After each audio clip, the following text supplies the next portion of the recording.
We would like to see your This Is Us co-stars drop by the show. Yeah, me too. Have we talked to anyone? We have. Mandy's such America's sweetheart. I want to see her play somebody bad, like she would be. Wouldn't that be great? Cutthroat. Yeah, that would be great. I'm sure she wants to do that too. I bet she would. I just want to help in any way I can. Okay, so when Tracker first premiered last season, it ended up being the first new series to be #1 in over 20 years since Survivor. So I know you loved the show. I know you believed in the show. But when you go back and reflect, are you amazed at how well this show did so quickly? I think, yeah, and I still am. I still am to this. I pinch myself every day. You know, you put yourself out there, and this is the first thing that I've ever attached myself to that I sort of created from inception. It's your baby. Yeah, typically I show up and I'm acting on a show, which is wonderful. But this one we built together. My friend and I, Ken Olin, built this together, and we had this idea, and I thought, you know, I feel like there's a yearning for this kind of television. I feel like there's an audience. People want this. For sure. There's an appetite for it, and we were right, I guess. And it's always great when you see something that you want to do, and then other people go, "Oh, that's really good," and they agree with you. It's kind of nice. But to answer your question, I'm always amazed and always humbled by the fact that busy people, tune in for an hour out of their busy lives to watch us. Hang on. Compelling storylines, Justin Hartley searching for people who are lost, family drama, sexual tension, and of course, all of this right here are just a few reasons more than 15 million watch Tracker. The CBS Sunday night drama is broadcast TV's #1 show. 'Cause here I come. Did being on another juggernaut like This Is Us kind of help you have your sea legs early for how to navigate something like this? I think so, yeah. And you know what's really cool about it? I've been able to actually share that experience with the crew, and I will tell them, I will say, stop for a second. This is rare air. This doesn't happen. Your brother hired me to find you. We need to go. What are some of the perks in starring in like a top TV series? Oh God, well, I get to talk to fine people like you. I get to come here and spend time Good with answer, you. Justin. Yeah.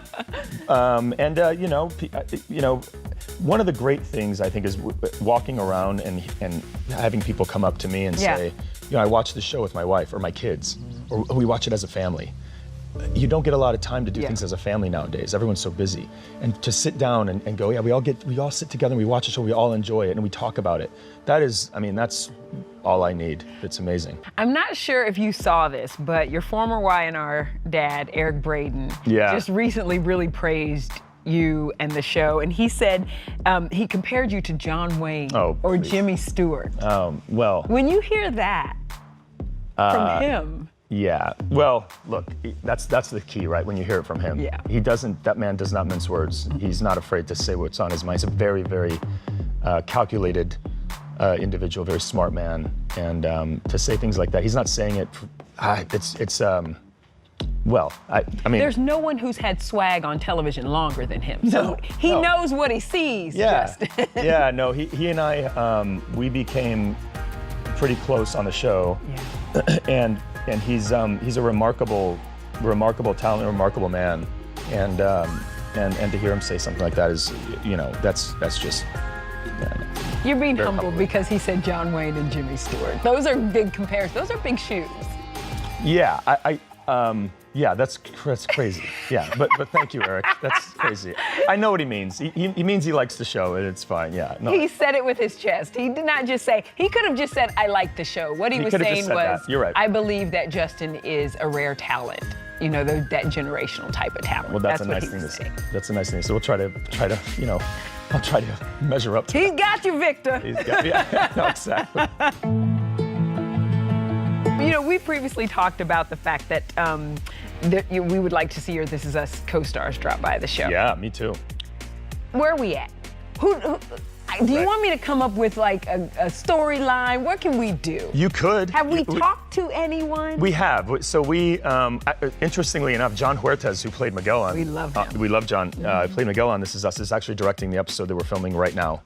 But as far as I would love to have, oh gosh, it would just have to be the right part, because there's, you know, you want to write something that is brilliant, that you present them with, and they have to do it. But I also, you know, I would prefer to have them all on at once.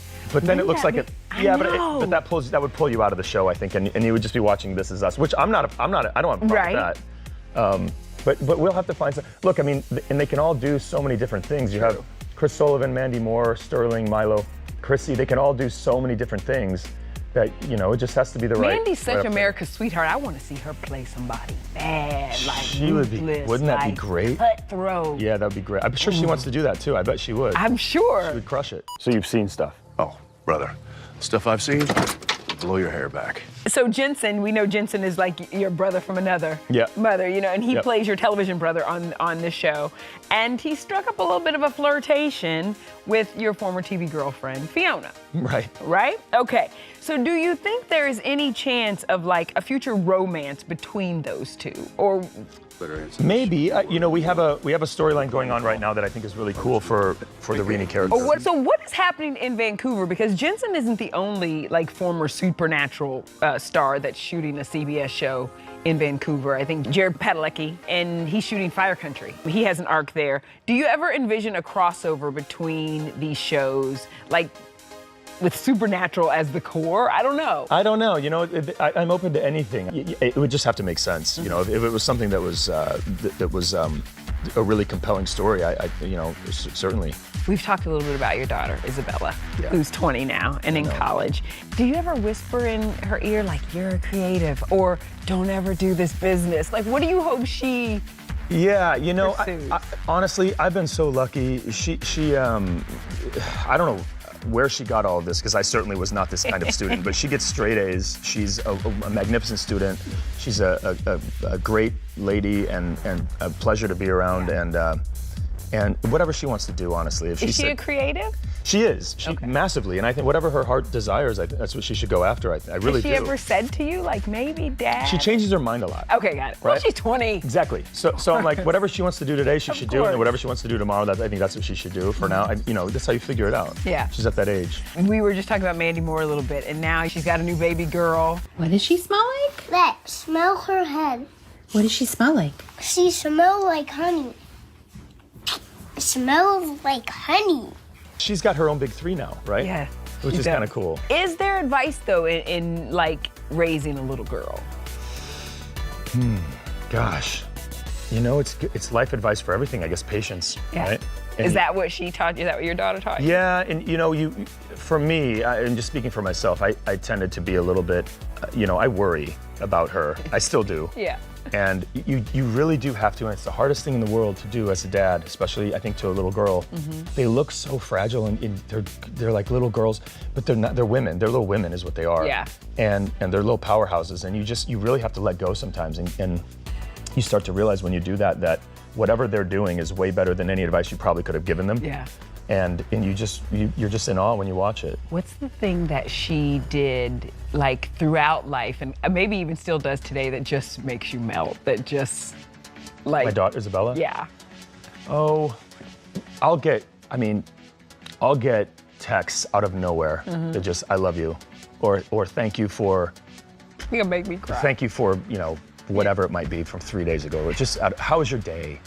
Are you working right now? I bet you're tired. I'm thinking about you. Things like that. It's just incredible. It's just so thoughtful. Yeah. And you just, like, she wraps you up all over the fingers and gets whatever she wants. And then I wait for the next text, which is like, she probably needs something. You know, it's a leader. Why do we always do that? Why do we always And I was do like, that? oh, she's so sweet. And I just wait, and it's like, ding. And I'm like, there it is. No, I'm kidding.